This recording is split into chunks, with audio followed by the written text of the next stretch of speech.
Hey everyone, happy Tuesday. Sorry for the delay getting with you this week. It's been a little bit busy kicking off the week. In case you're following me on social media, you've probably seen the announcement that for College for Life, my company is accepting applications for new speakers. So it has been a little bit crazy and hectic the last couple of days, but I certainly wanted to take the opportunity to chat with you a little bit today, get the week off to a good start still, and give you a message for this week. So, one of the things that I have been focusing quite a bit on lately is the idea of vulnerability. Last week, I shared on social media that I was having a tough time with motivation and feeling affirmed in the work that I do. I was rejected 3 times last week for potential speaking engagements. Now, this happens all the time in our world. As a professional speaker, you understand that sometimes people are interested in your work, they ask for more information, they get close to the contract phase, and then for some reason, it just doesn't work out. Now, you understand that it happens, but of course, it stings a little bit each time. And in the course of a 2-day period, I had that sting on 3 separate occasions.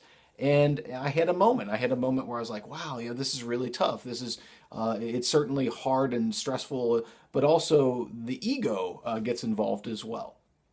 So I remembered one of my goals for this year, and that is to allow myself to be more vulnerable.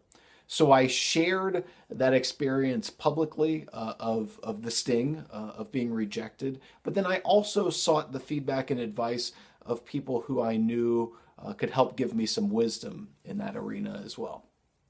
And this is not just about speaking engagements and rejection, but it's simply about the idea of being vulnerable, of admitting when we're having stresses in our lives, admitting when we're feeling defeated in some ways, and reaching out in meaningful ways to those who can provide assistance and feedback. So, in my daily life, I'm working on being more vulnerable in 2016, and I would encourage you to do the same as well. When you're having stresses, when you're having struggles, when you're feeling like the chips are against you, be sure to be vulnerable enough to admit it.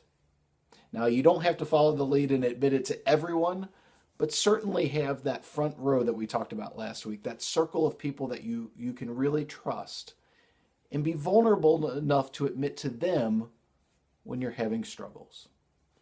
So that's the message for this week. Later this week, I'm going to come back to you and I'm going to talk about a dirty F word, and how this ties to the concept of vulnerability. I hope you're well. Please check in later in the week. Please comment and share this video, and we'll talk soon. Thanks, everyone.